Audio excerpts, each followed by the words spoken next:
Hello my dear children, welcome to easy maths. ഈ ചാനലിലൂടെ നിങ്ങൾക്ക് നിങ്ങളുടെ മാത്സിലെ എത്ര ടഫായിട്ടുള്ള ടോപ്പിക്കും വളരെ സിമ്പിളായി വളരെ ഈസി ആയിട്ട് പഠിച്ചെടുക്കാൻ സാധിക്കും. ഈ ചാനൽ നിങ്ങൾ ഫോളോ ചെയ്താൽ നിങ്ങൾക്ക് ഏറ്റവും ഇഷ്ടപ്പെട്ട സബ്ജക്റ്റ് മാത്സ് ആയിട്ട് മാറും. നമുക്ക് ഇന്നത്തെ ടോപ്പിക്കിലേക്ക് കടക്കാം. ഈ ചാനൽ സബ്സ്ക്രൈബ് ചെയ്തില്ലെങ്കിൽ ഇപ്പോൾ തന്നെ സബ്സ്ക്രൈബ് ചെയ്യൂ. Hello my dear students, 9th സ്റ്റാൻഡേർഡിലെ ഫസ്റ്റ് ചാപ്റ്റർ നമ്പർ സിസ്റ്റത്തിലെ എക്സസൈസ് 1.1 ആണ് നമ്മൾ ചെയ്യാൻ പോകുന്നത്. വളരെ ഈസി ആയിട്ടുള്ള സിമ്പിളായിട്ടുള്ള ക്വസ്റ്റ്യൻ ആണ്. എങ്ങനെ ചെയ്യാൻ നോക്കാം. ഫസ്റ്റ് ക്വസ്റ്റ്യൻ എന്താണ്? ഒന്നാമത്തെ question, is 0 a rational number? 0 rational number ആണോ എന്ന് ചോദിക്കുന്നു. രണ്ടാമത്തത്, can you write in the form P/Q? P/Q ഫോമിൽ നിങ്ങൾക്ക് എഴുതാൻ പറ്റുമോ എന്നാണ് ചോദിക്കുന്നത്. നമ്മൾ ഒരു ചോദ്യം എങ്ങനെയാണെന്ന് വിചാരിച്ചോ, ഈസ് 2/3 എ റേഷണൽ നമ്പർ? നമ്മൾ യെസ് എന്ന് പറയില്ലേ പെട്ടെന്ന്, കാരണം ഇത് P/Q ഫോമിലാണ്. അടുത്തത്, ഈസ് 5 എ റേഷണൽ നമ്പർ? കുറച്ച് കുട്ടികൾക്ക് പെട്ടെന്ന് മനസ്സിലാവും, കുറച്ച് കുട്ടിക്ക് മനസ്സിലാവും. കുറച്ച് കുട്ടികൾ വിചാരിക്കും ഇത് നാച്ചുറൽ നമ്പർ അല്ലേ. കുട്ടികളെ എല്ലാ നാച്ചുറൽ നമ്പർ എന്താണ്? റേഷണൽ നമ്പേഴ്സാണ്. എല്ലാ ഇൻറ്റീജേഴ്സും റേഷണൽ നമ്പേഴ്സാണ്. കാരണം ഈ നാച്ചുറൽ നമ്പർ 5നെ നമുക്ക് എന്ത് എഴുതാം? 5/1 എഴുതാം. അപ്പോൾ 5 ആരാണ്? റേഷണൽ നമ്പറാണ്. അതുപോലെ തന്നെ നമുക്ക് 0നെ എന്തായിട്ട് എഴുതാം? 0/1. അപ്പോൾ 0 ആരാണ്? റേഷണൽ നമ്പറാണ്. അപ്പോൾ നമുക്ക് എഴുതിക്കൂടെ? Yes, 0 is a rational number. രണ്ടാമത്തെ ക്വസ്റ്റ്യൻ, രണ്ടാമത്തെ പാർട്ട് എന്താണ്? ഇതിന് P/Q ഫോമിൽ എഴുതാൻ പറ്റുമോ എന്ന ചോദ്യം. നമുക്ക് എന്ത് എഴുതാം? Yes, 0 can be written as 0/1, 0/2 etcetera. നമുക്കങ്ങനെ എഴുതാം. അതുകൊണ്ട് ഇത് എന്താണ്? ഇത് റേഷണൽ നമ്പറുമാണ്. ഇതിനെ നമുക്ക് P/Q ഫോമിലും എഴുതാം. ഇങ്ങനെ പല ക്വസ്റ്റ്യനും എക്സാമിന് തിരിച്ചും മറിച്ചും വരും. അപ്പോൾ നിങ്ങൾ ഈ ഒരു ചാർട്ട് ഞാൻ ഇവിടെ റെഡിയാക്കിയിട്ടുണ്ട്. ഈ ചാർട്ട് ഒന്ന് നിങ്ങൾ നോക്കിയാൽ മതി കേട്ടോ. നമ്മുടെ സെൻറ്ററിൽ ആരാ വരുന്നത്? നാച്ചുറൽ നമ്പർ അല്ലേ. നാച്ചുറൽ നമ്പറിൽ എന്തൊക്കെയാണ് വരുന്നത്? 1 2 3 4 എന്ന് വരുന്നത് അല്ലേ. രണ്ടാമത് വരുന്നത് ഹോൾ നമ്പറാണ്.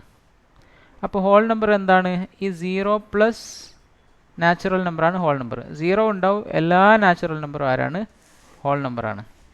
എല്ലാ ഹോൾ നമ്പറും നാച്ചുറൽ നമ്പറാണോ? അല്ല. 0 എന്താണ്? 0 എന്ന് പറയുന്നത് ഹോൾ നമ്പറാണ്. ഓക്കെ.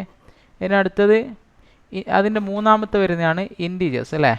ഈ നാച്ചുറൽ നമ്പറും അതുപോലെ ഹോൾ നമ്പറും പിന്നെ നെഗറ്റീവ് നമ്പേഴ്സും, ഇത് മൂന്നും കൂടി ചേർന്നാലാണ് ആര് വരിക? ഹോൾ നമ്പർ വരിക. ഓക്കെ. അപ്പോൾ ഇത് മൂന്നും കൂടി ചേർന്ന് ആരുണ്ട്? ഇൻറ്റീജേഴ്സ് വരും. ഇൻറ്റീജേഴ്സ്. അപ്പോൾ ഇൻറ്റീജേഴ്സിൽ ആരൊക്കെയുണ്ട്? എല്ലാ ഹോൾ നമ്പറും ഇൻറ്റീജറാണ്, എല്ലാ നാച്ചുറൽ നമ്പറും ഇൻറ്റീജറാണ്, കൂടാതെ മൈനസ് നമ്പേഴ്സും ഇൻറ്റീജറിൽ വരും. ഓക്കെ. അപ്പോൾ എല്ലാ ഹോൾ നമ്പറും ഇൻറ്റീജറാണോ? യെസ്, അതെ. എല്ലാ നാച്ചുറൽ നമ്പറും ഇൻറ്റീജറാണോ? യെസ്, അതെ. എല്ലാ ഇൻറ്റീജറും നാച്ചുറൽ നമ്പറാണോ? അല്ല. കാരണം ഈ മൈനസ് നമ്പർ ഇൻറ്റീജറിലേ ഉള്ളൂ, നാച്ചുറൽ നമ്പറിലില്ല. തിരിച്ചും മറിച്ചും വരും. ഈ ചാർട്ട് മനസ്സിലാക്കിയാൽ മതി. ഇനി അടുത്ത സെക്ഷനാണ് റേഷണൽ നമ്പർ എന്ന് പറയുന്നത്.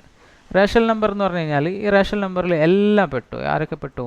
നാച്ചുറൽ നമ്പർ പെട്ടു, അതുപോലെ ഹോൾ നമ്പർ പെട്ടു, അതുപോലെ ഇൻറ്റീജറും അതിൽ വന്നു.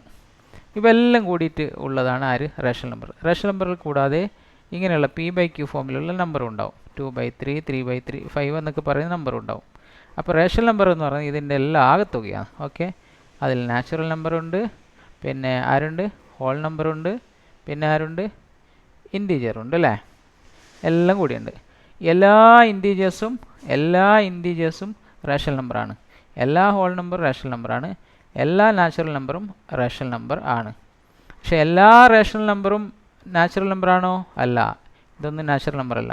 എല്ലാ റേഷണൽ നമ്പറും ഹോൾ നമ്പറാണോ? അല്ല. ഇതൊന്നും ഹോൾ നമ്പറല്ല. എല്ലാ റേഷണൽ നമ്പറും ഇൻറ്റീജറാണോ? അല്ല. കാരണം എന്താണ്? ഈ നമ്പേഴ്സൊന്നും അതിൽ വരുന്നില്ല. പക്ഷേ എല്ലാ നാച്ചുറൽ നമ്പറും എല്ലാ ഹോൾ നമ്പറും എല്ലാ ഇൻറ്റീജറും ആരാണ്? റേഷണൽ നമ്പറാണ്.